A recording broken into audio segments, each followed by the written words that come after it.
बिस्मिल्लाहिर्रहमानिर्रहीम। अस्सलामु अलैकुम वरहमतुल्लाहि वबरकातुहू। हमारे प्रत्याशी उम्मीदवार विनोद जाटव साहब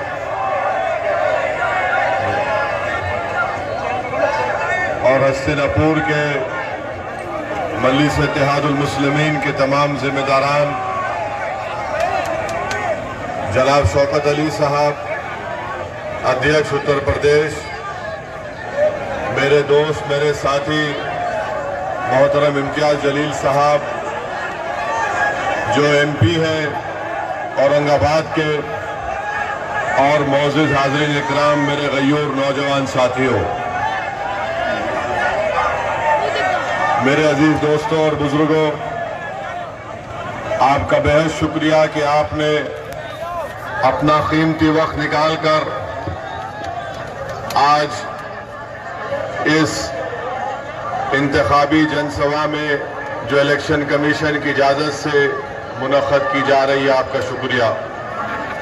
मैं आपसे एक 15 मिनट की खामोशी चाहूँगा ताकि आप मेरी बात को सुन सके, उसको समझ सके, उस पर गौर कर सके और एक अच्छा फैसला आप 10 तारीख के दिन वोट डालने से पहले ले सके।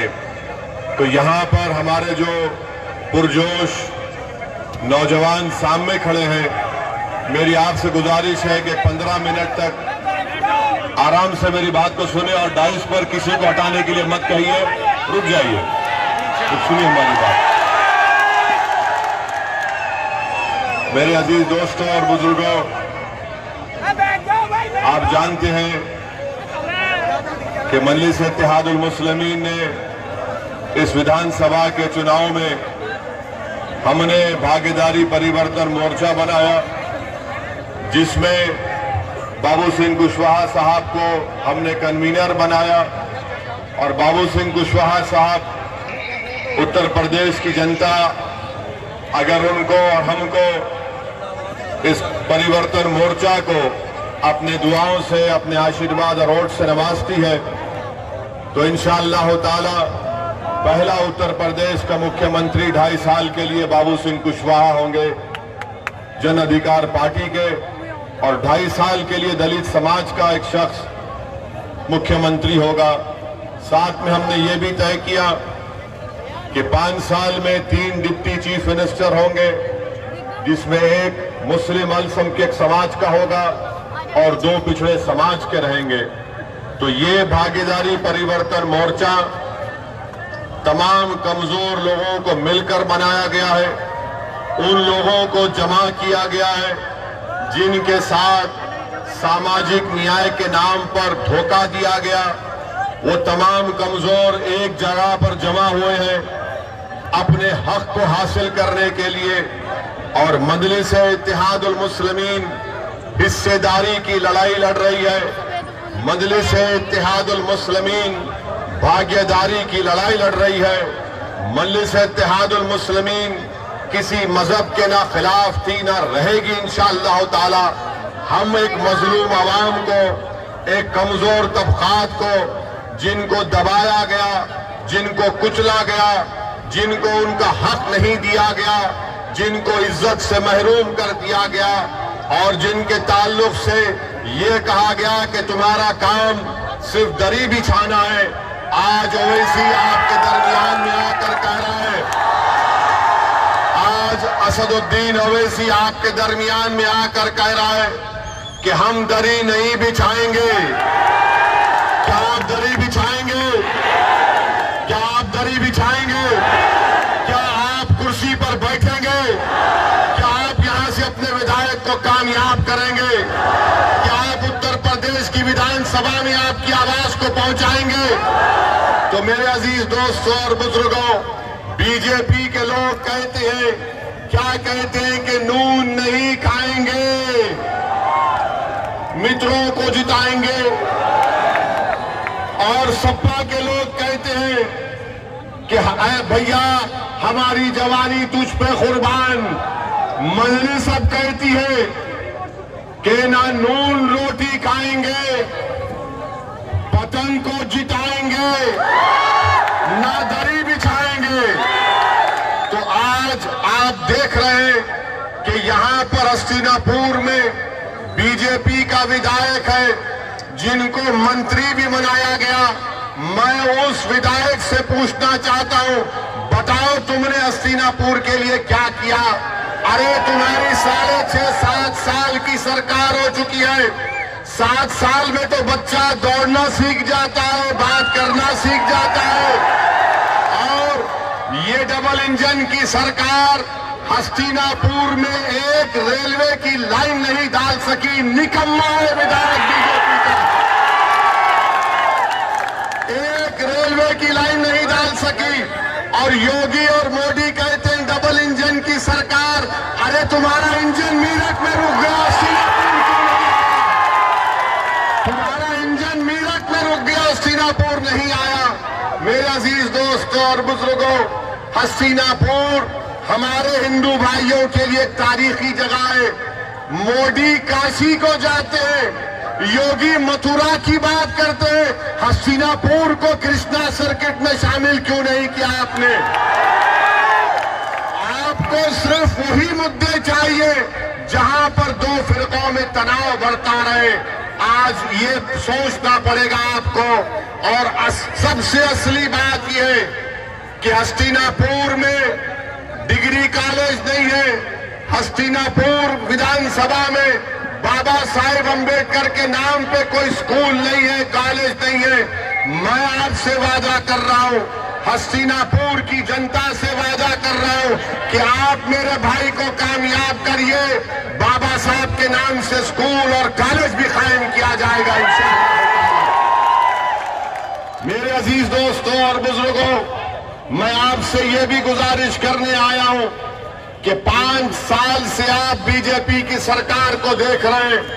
मैं बीजेपी को वोट डालने वालों से भी कह रहा हूं, मैं उत्तर प्रदेश के युवाओं से कह रहा हूं, बताओ क्या तुमको नौकरी मिली?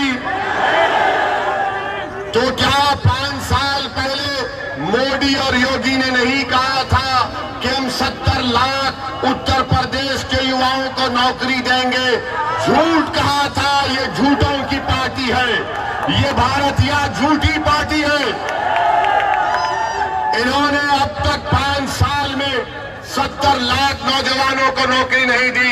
मैं युवाओं को बताना चाह रहा हूं कि आज उत्तर प्रदेश में 50% ग्रेजुएट युवा, 45% टेक्निकल एजुकेशन युवा और जो डिप्लोमा और सर्टिफिकेट होल्डर है 60%, उनके पास नौकरी नहीं है।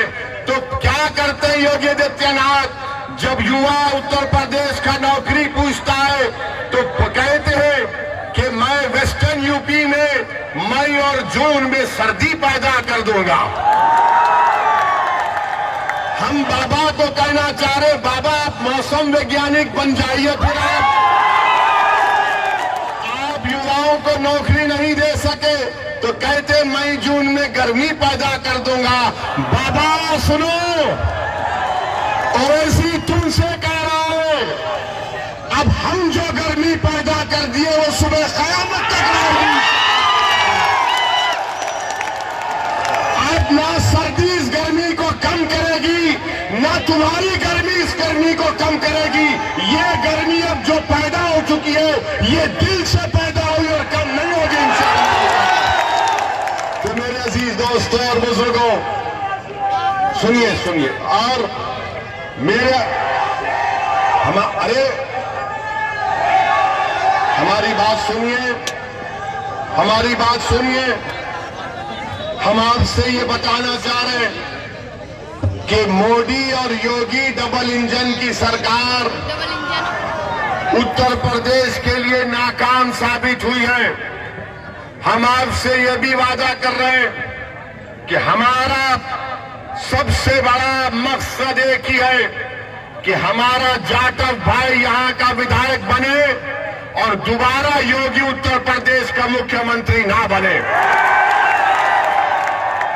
मेरे अजीज दोस्तों और बुजुर्गों, मेरे गयूर नौजवान साथियों, मेरे बुजुर्गों, मेरे ताल्लुक से बहुत सी बातें की जाती हैं। बीजेपी कहती है कि ओवैसी समाजवादी का बी टीम है, समाजवादी बीएसपी कहती है ओवैसी बीजेपी का बी टीम है।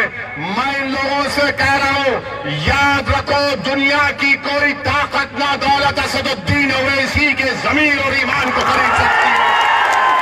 और जो लोग हम सुनिए, जो लोग हम पर उंगलियां उठा रहे हैं, मेरे भाई याद रखो, मुझ पर उंगलियां उठाने से कुछ हासिल नहीं होगा। और बीजेपी हमको कहती है समाजवादी का, बसपा समाजवादी कहती है बीजेपी का। प्रयागराज में धर्म संसद होता है, धर्म संसद में जितने महाशय आए सबने हमारा नाम ले लेकर कहा कि ओवैसी ऐसा है, ओवैसी की गर्दन मार दो, ओवैसी को पीट दो। अरे मुझे मारने वालों सुनो, मैं जब दुनिया में आया तो अल्लाह ने मेरा वक्त लिख चुका है, तुम्हारे मारने से डरने वाला नहीं। मैं मरने तैयार हूं इन गरीब मजलूमों के लिए, लो मर मारो मुझे। और तुम ये समझते हो कि अगर हमको कोई मार भी देगा तो तुम्हारी वजह से नहीं, हम अपना वक्त और रिस्क और इज्जत सब लिखा के आए। तुम्हारे इन बातों से मैं डरने वाला नहीं हूं, याद रखो। तुम्हारे इन बातों से हमारे पर कोई असर नहीं पहुंचता। हाँ, हम जेल को भी गए, मैं एक नहीं 5-5 मरतबा जेल को जा चुका हूं। मुझे पुलिस ने मेरे ही, जब मैं विधायक था, मेरे ही क्षेत्र में 22 सितंबर 1999 को पुलिस ने मुझे मारा है। मेरे सर पर 18 टाके लगे, मेरी जिस्म को लाठियों से लहूलुहान कर दिया गया है। तो जिस किसी को पुलिस मारती है मैं उसके गम को समझ सकता हूं, मगर मैं जानता हूं कि खाक और खून के दरियाओं से गुजर कर ही हमको अपने मंजिल मकसूद को हम पा सकते हैं। और हम पाएंगे इंशाअल्लाह ताला, और हम पाएंगे इंशाअल्लाह ताला। मेरे अजीज दोस्तों और बुजुर्गों, मेरे अजीज दोस्तों,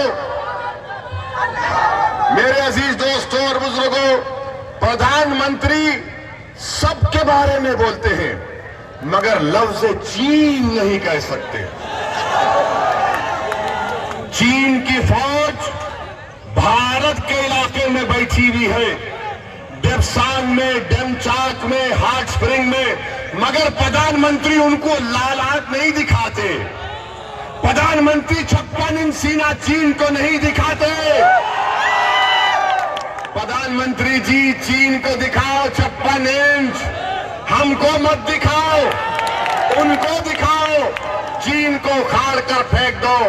मेरे अजीज दोस्तों और बुजुर्गों, ये डबल इंजन की सरकार, क्या ये बात सच नहीं है कि पूरे उत्तर प्रदेश में किसान रात भर अपनी फसल को बचाने के लिए जागता नहीं है?